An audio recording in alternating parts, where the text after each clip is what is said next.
Hey, but listen, we got to get into Detroit Lions. I am pumped up. I know we're on a golf course, so I'm trying to stay measured. But hey, listen, training camp takeaways. All right, it officially ended on Wednesday, and we got to get everybody's official takeaways. Chat family, make sure that you guys are also putting your biggest takeaways from Detroit Lions training camp. Flannel Sam, you got to take it away. You know, I'll start with one. I don't want to take up too much oxygen in the room because I don't want to steal anybody's. One thing, though, that – and this isn't really anything that I've seen. It's just more things that I've heard, him as well. But the reports out and the things that I've heard from even Dan Campbell and Kevin Zeitler about Levi Onwuzurike have been absolutely – they've been surprising to me. I think us as Lions fans, we were prepared to go into this season with Super Bowl expectations and Levi Onwuzurike at best being a rotational guy who we hope is solid. But here's the reality about Levi Onwuzurike. What if he's actually good? He was a better prospect than Aleem McNeil. He's somebody who, in his first few years of struggles, you can point back to a back injury as well. It's not just that he wasn't good. It's that he had a lingering back issue, which is really, really tough for NFL players to fight through, especially defensive linemen. So imagine a defensive line in which you have Aleem McNeil and DJ Reader as your starters. Levi Onwuzurike as somebody who could fill in admirably and be very good if DJ Reader or Aleem McNeil has to miss a game, which both of them did last year.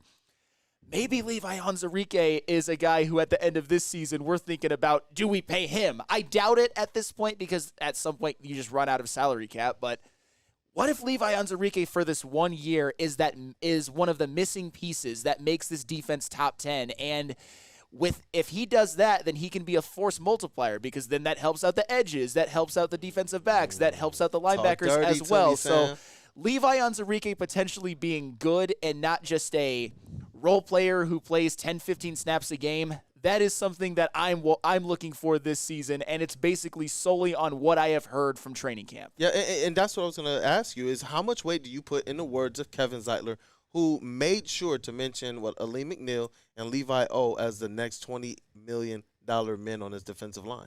A lot. Yeah, he's been in the league for a decade, and he's played damn near every single game of his career, and he's a Pro Bowler. So I put a lot of stock into what. How many good defensive linemen has Kevin Zeitler went up against? He would know. He would know. And what excites me about this is we're sitting here talking about the Super Bowl expectations, and though there are some other areas of concern for me where I'm hoping that the depth pans out, or we don't have to really utilize the depth. This defensive line, man, it has some things that could definitely go so well for this team, so far beyond what we already expected to go right for them to be able to win a Super Bowl. And one quick other thing about Levi Onwuzurike, he can play edge. I'm not saying that I want him starting opposite Aiden Hutchinson as your edge rusher, but he can do it. He's got the skill set. He's not like Aleem McNeil and DJ Reader who are just like straight up the middle defensive linemen. Levi Onwuzurike can play edge as well, and that bodes well if there's any issues with James Houston or Marcus Davenport, and given the fact that John Kaminsky is already probably out for the year. So Levi Onwuzurike, what a difference maker he could potentially be. And let's not forget, Brad Holmes wanted to trade up into the first round to go get Levi O. He had to be convinced by the people around him in the war room. Hang on, he'll be there in the second. Wait. You can get him at better value. Just hang on. They think of Levi O just like, they wanted to move up to get Levi O like they wanted to move up to get J-Mo. They think about him very highly. It's just about staying healthy. And you know what? Perfect transition because – let me see here. John Effing Lord, the biggest takeaway, J-Mo getting in that work. And before I talk about that, because that's my biggest training camp takeaway in victory lap number 77 for me, for Jameson Williams, Mark the Don says, I love the Dick Campbell counter. And we got to change it. It's not 170.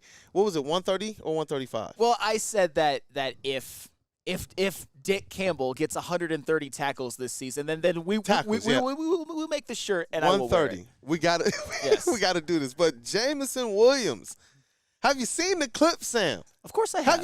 Did you see the touchdown in the back of the end zone, sure-handed, toe drag swag, J-Mo? Hey, come on. That's complete and utter proof that his next step is Canton, Ohio. You know what? Obviously, you heard that it here was, first. No. Flannel Sam said it first. But no, Making fun of Jameson you Williams. people. Just like you talk about with Levi, that's an individual who we're like, you know what? If he definitely pops off, this is going to be kind of gravy on top of the defensive line. But with Jameson Williams, I believe that this Detroit Lions team needs him to pop off.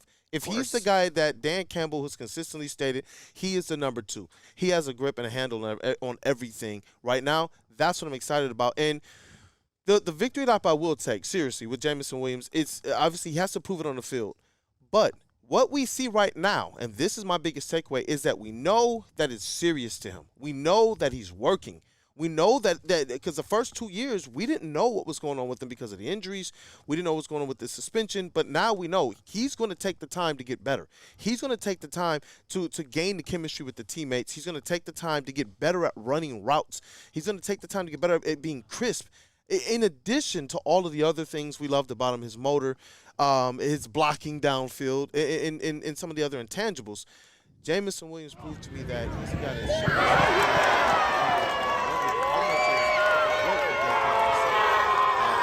some very bullish on Jameson.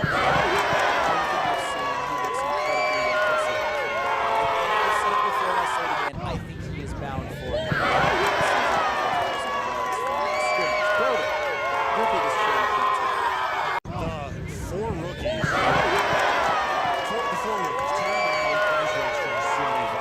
and Mekhi Wingo. I was about to go with just the secondary guys, like the the confirmation that Terrion Arnold is going to be that dude. He's going to have some he's going to need to take the training wheels off. He's going to have some issues early in the season. Every cornerback does. But him solidifying himself as that number 2 opposite Carlton Davis is huge. I think Ennis Rakestraw is going to play a lot earlier than I thought, too. And then when you just combine the versatility of Vaki being either that number 4 running back, which I do believe he's going to make the roster both as that 4 running back and a special teams warrior. Mekhi Wingo also doesn't get a lot of love because it's not like his stats showed up on paper. He played really well in that first preseason game and just continues to get rave reviews. I'm excited about those guys. I'm excited about those rookies. You two took my top 2 takeaways. Next in line was these rookies, and I'm really excited about what they can bring early in their careers. Yeah. How can you not be at least a little bit excited by watching Ennis Rakestraw and Terrion Arnold give up absolutely bubkiss to the Giants wide receivers? And I get it. It's just preseason.